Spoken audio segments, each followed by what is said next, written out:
Hola, ¿qué tal? Bien, este es un video donde nos introduciremos al uso de PCInt a través de identificar los conceptos de algoritmo, diagramas de flujo y pseudocódigos. Algoritmo es un conjunto ordenado, preciso y finito de operaciones sistémicas que permite hacer un cálculo o hallar la solución de un tipo de problema. Las características que tienen los algoritmos es que debe ser preciso, es decir, que se indica el orden de realización de cada paso, debe estar definido. Esto quiere decir que si seguimos dos veces este proceso se obtiene el mismo resultado, y debe ser finito, es decir, tiene un fin y un número determinado de pasos. La solución de un algoritmo debe describir tres partes: la entrada, es decir, los datos que se necesitan para poder ejecutarse; el proceso, que son las acciones y cálculos a realizar; y por último, la salida, es decir, que se muestre el resultado esperado. Una vez entendido el concepto de algoritmo, vamos a pasar a lo que es el diagrama de flujo. Un diagrama de flujo es la representación gráfica de un algoritmo que utiliza símbolos normalizados por el ANSI y expresa las sucesivas instrucciones que se deben realizar para resolver un problema. Estas instrucciones no dependen de la sintaxis de ningún lenguaje de programación, sino que deben de servir para su transformación o codificación en un lenguaje de programación.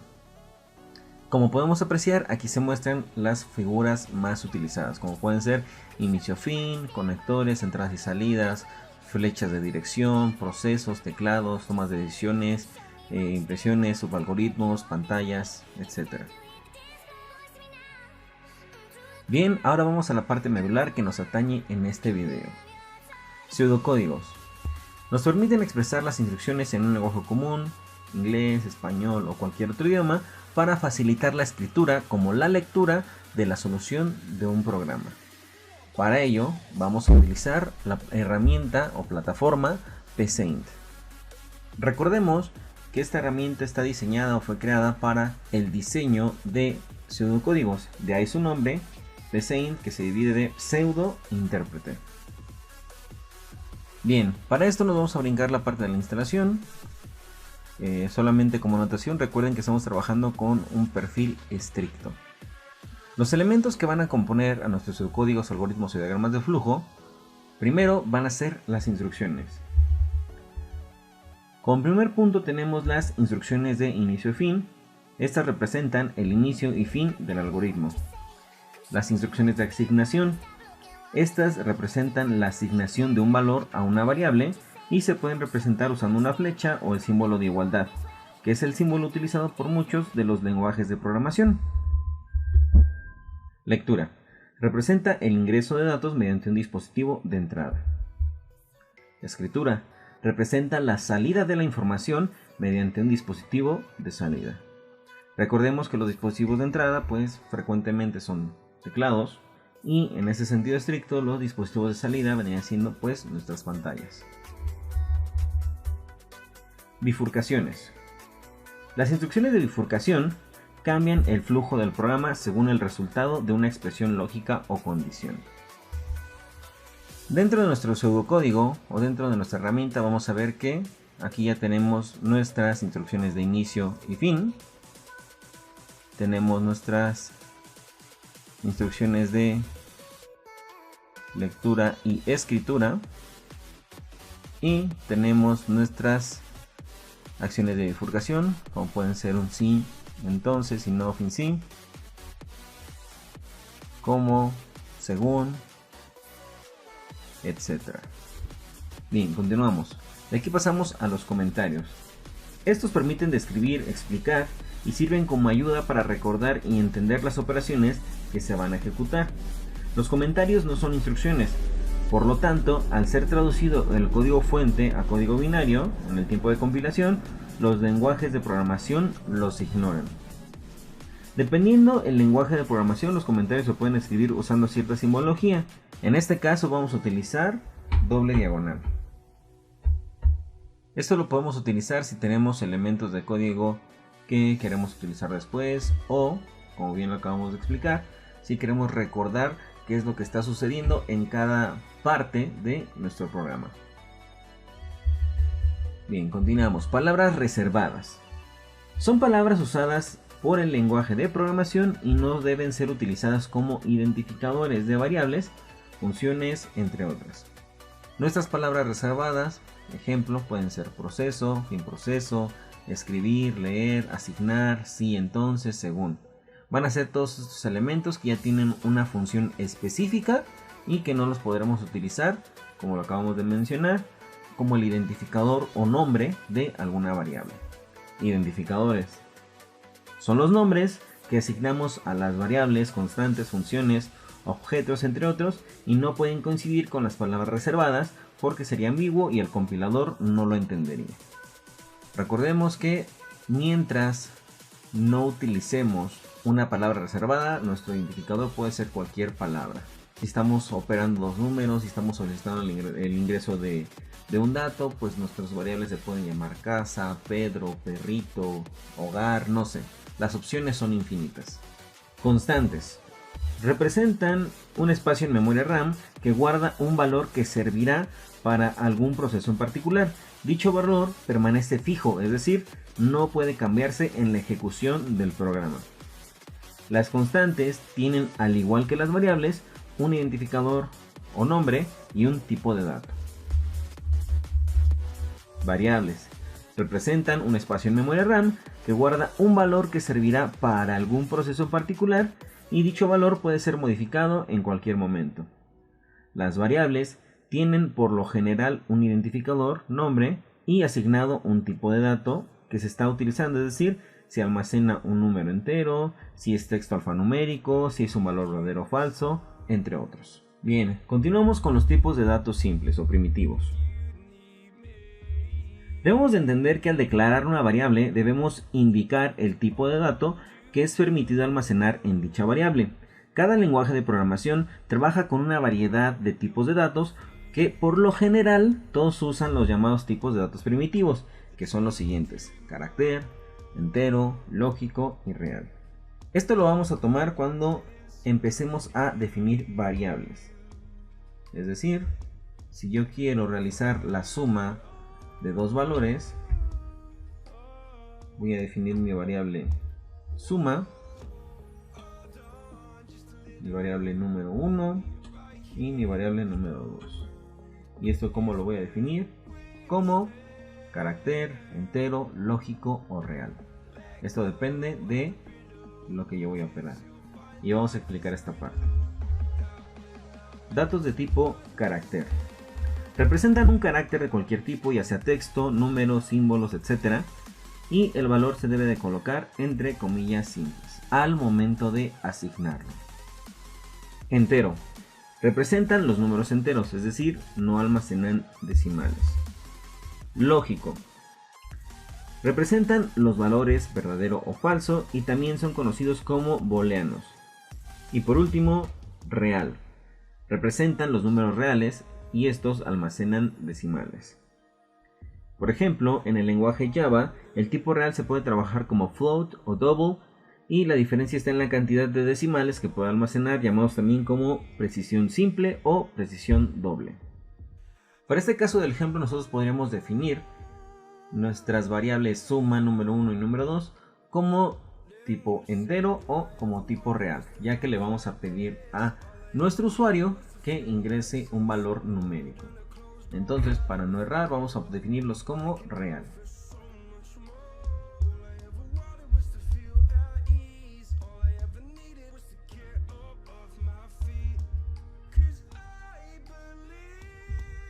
Operadores y expresiones. Dentro de estos tenemos los operadores aritméticos, que son aquellos operadores que permiten realizar las operaciones aritméticas de la misma forma que se utilizan en matemáticas, los cuales son suma, resta, multiplicación, división, potencia y módulo. Dentro de la división, si nosotros utilizamos la barra inversa, también podemos tener lo que es una división entera. Debemos de considerar que dependiendo del lenguaje de programación, los operadores pueden variar o no, y pueden implementar o no uno u otro operador. De ahí pasamos con los operadores relacionales. Estos también llamados operadores de comparación y son los que permiten evaluar si dos valores guardan alguna relación entre sí. Entre ellos tenemos igual, distinto o diferente a, menor que, menor o igual, mayor que o mayor o igual a. Lógicos. Son aquellos operadores que se utilizan en combinación con los operadores de relación. Y tenemos y, o y no. Y por último tenemos las funciones de cadena. Son aquellos operadores que permiten realizar operaciones con cadenas, por lo general permiten unir cadenas y esto también se llama concatenar. Tenemos de longitud, cadena, concatenar, convertir número, entre otras. Volvemos a esta parte, todo esto depende del lenguaje que estemos utilizando. En este caso, como PCInt se encarga de la generación de pseudocódigos, pues vamos a tener tal vez algunas expresiones ya en esta parte de operaciones y funciones ya definidas que nos van a facilitar un poco la creación o el diseño de nuestros pseudocódigos. Ahora vamos con el control de flujo. Todos los lenguajes de programación implementan estructuras para controlar la ejecución de un programa. Y estas son las estructuras secuenciales, selectivas simples y dobles, selectivas múltiples, repetitivas, mientras y repetitivas para.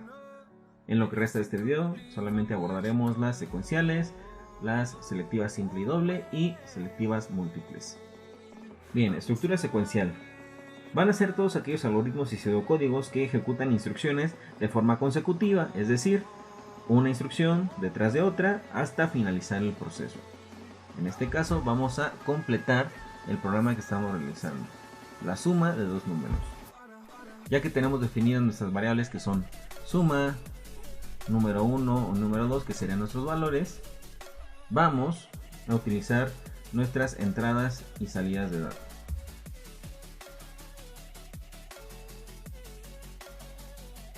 Bien, aquí ya definimos, ya tenemos la escritura y lectura. Ahora vamos con la asignación. Como mencionamos anteriormente, pues vamos a generar una variable. Vamos a darle nuestra variable suma. La asignación de que suma vale número 1 más número 2. Esa es nuestra asignación. Entonces, para poder desplegar el resultado obtenido, vamos a utilizar una coma y enlazar o agregar la variable que va a almacenar el resultado. En este caso, como podemos apreciar, estamos haciendo uso solamente de variables, ya que ninguna tiene un valor definido como tal.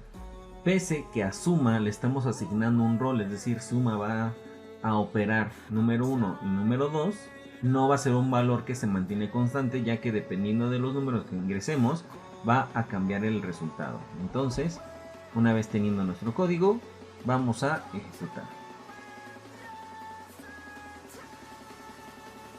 Y listo, esta es la parte de nuestra estructura secuencial. Con esto podemos hacer todas las operaciones matemáticas, podemos hacer el cálculo de promedios, ingresar datos de tipo carácter dentro de esto para arrojar mensajes. Digo, toda esta parte de la creación de estos pseudocódigos o programitas, pues depende mucho de la creatividad del programador o futuro programador. Ahora, haciendo uso o combinación de tipos de datos, vamos a agregar unos cuantos elementos a este pequeño programa. Tal vez no tenga un sentido muy general, pero solamente es para la parte de aplicación. Vamos a definir unas cuantas variables más, pero como van a ser de otro tipo, pues las ponemos aparte. En este caso, como pueden ver, pues definí una variable que se llama edad como entero, ya que es medio, o sería medio gracioso poner tengo 20.5 años, ¿no? Digo, no nos presentamos así cuando nos preguntan nuestra edad. Entonces, lo vamos a poner como entero y vamos a definir un nombre como carácter. Entonces vamos a agregar ciertos elementos nada más.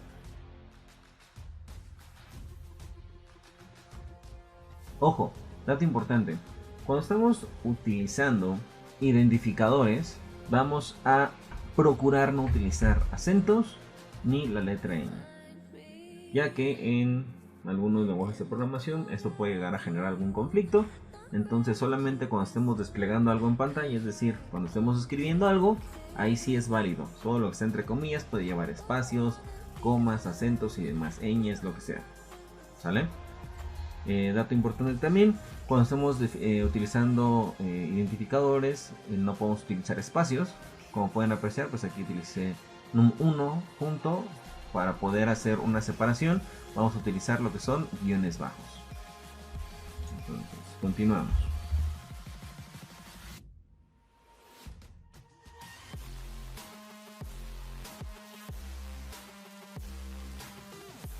Bien, vamos a desplegar en nuestra última oración, en nuestro resultado, todos los valores que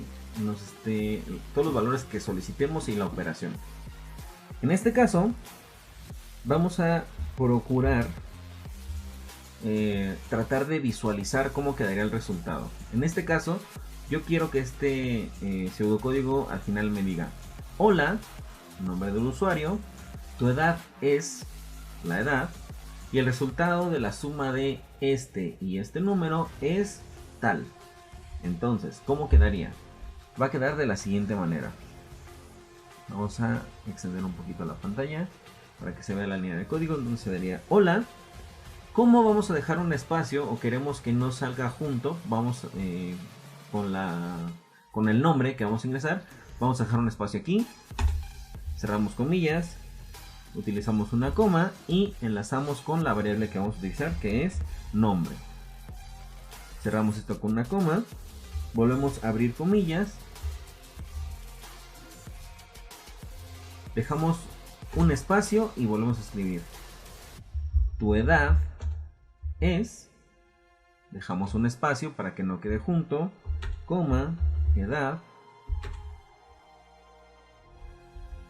Bueno, esto lo podemos dejar junto. Lo único que nos interesaría como separar va a ser toda la parte de todo lo que se encuentra en las comillas. Entonces aquí sí, esto sí puede quedar junto. Tu edad es tal, espacio, punto y coma, y la suma de los números.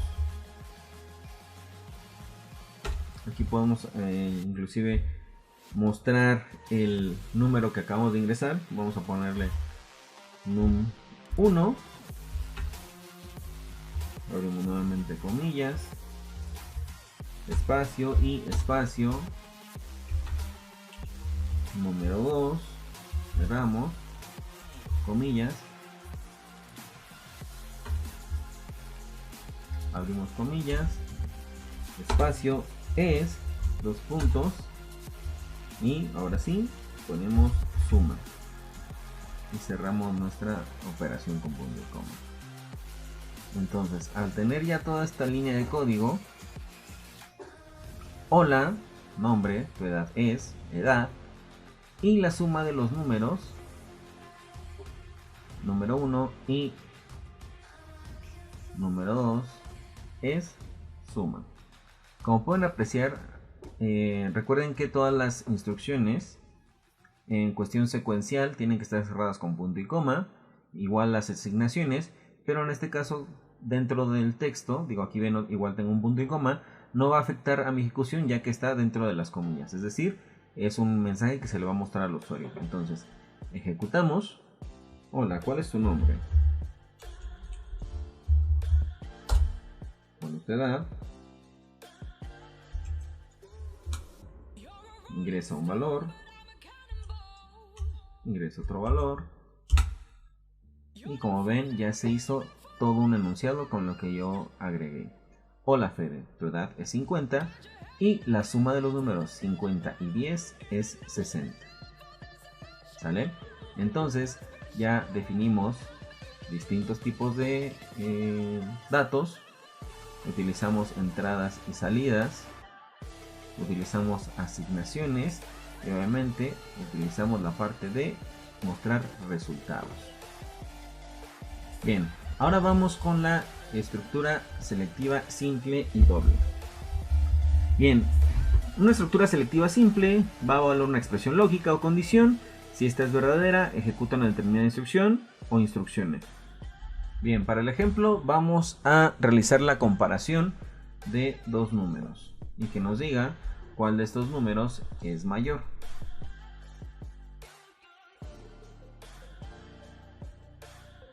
Bien, vamos a definir una variable número 1 y número 2 como real.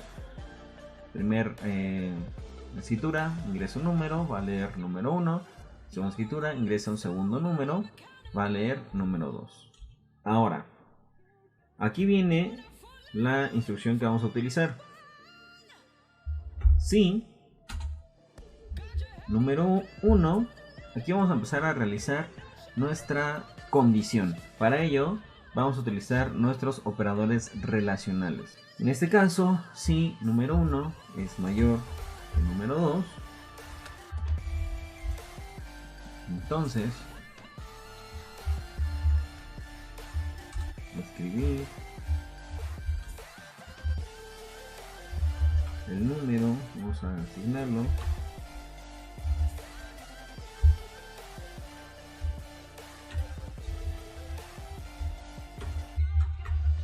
es mayor.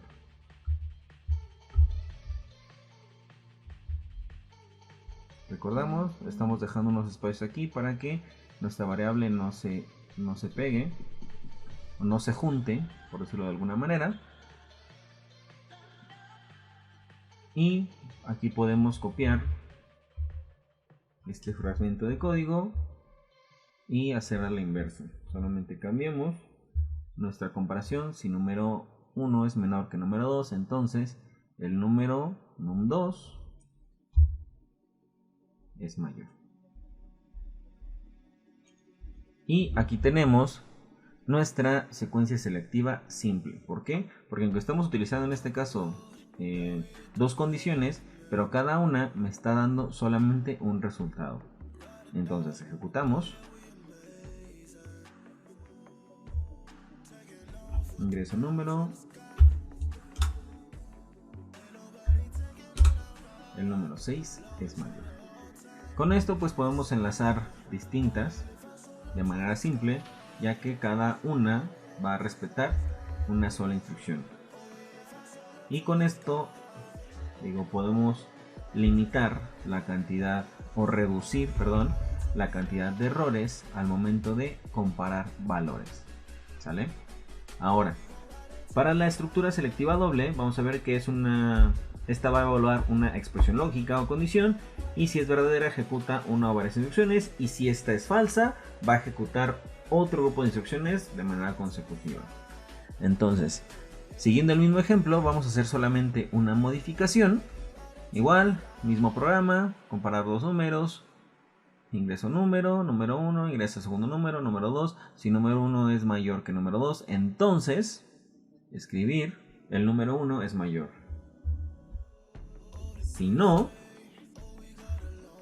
vamos a copiar esta línea y solamente vamos a hacer el cambio. Si no, escribir el número 2 es mayor. Entonces ejecutamos y básicamente vamos a tener el mismo resultado. Ingreso número 10, ingreso otro número 5. El número mayor es 10. Y lo vamos a ejecutar. 5, 10, el número mayor es 10. 8, bueno, 78, 500, el número mayor es 500. ¿Sale? Ahora, ojo, debemos de ser bastante cuidadosos cómo estamos definiendo cuando estemos utilizando estas estructuras selectivas, ya que podemos generar este tipo de errores. Por ejemplo, si yo utilizo esto, ambos números son iguales, entonces podríamos crear una variante, pero esto ya va con la parte de estar utilizando diversas estructuras selectivas. donde tal vez en una ponga la comparativa de si número 1 es mayor que número 2, si número 2 es mayor que número 1, o si número 1 es igual a número 2, y obviamente tener o obtener distintos resultados. Bien, y ya para concluir, vamos con la estructura selectiva múltiple. La estructura selectiva múltiple permite comparar un valor con diversas alternativas. Si la comparación tiene éxito, se ejecuta un grupo de instrucciones que contenga la alternativa seleccionada y luego sale de la estructura. Bien, vamos a utilizar nuestra selectiva múltiple. Vamos con algo sencillo, vamos con un programa que, dependiendo del número ingresado, nos diga qué estación del año es. Entonces, vamos a definir nuestra variable número 1 como entero y vamos a escribir ingresa un número del 1 al 4 para elegir la estación. Ok, alargamos nuestra pantallita para ver bien el código. Vamos a leer nuestra variable, que recordemos, esta variable se puede llamar de cualquier otra forma, no pasa nada. Según nuestra variable número 1, hacer, como le estoy diciendo que voy a utilizar valores de tipo entero y que sean valores del 1 al 4, vamos a poner 1, los puntos, que es mi primer valor, escribir,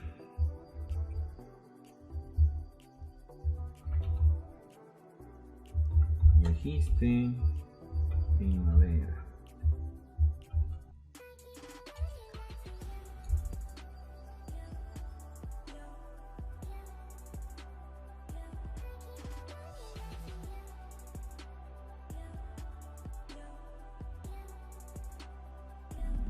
Bien, ya que tenemos nuestras opciones, podemos dejar esta instrucción así, pero en dado caso de que un usuario no respete las indicaciones, es decir, no respete el ingresar el 1, 2, 3 y 4, pues vamos a prevenirnos y vamos a utilizar de otro modo, escribir no ingresaste un valor correcto. Entonces ejecutamos, ingresa un número 1 al 4 para ejecución, okay, 2, ya dijiste verano. Vamos a reiniciar y vamos a utilizar un valor que no venga dentro de los parámetros que acabamos de decir. No ingresaste un valor correcto. Bien, pues por este video sería todo. Muchas gracias por su atención. Hasta pronto.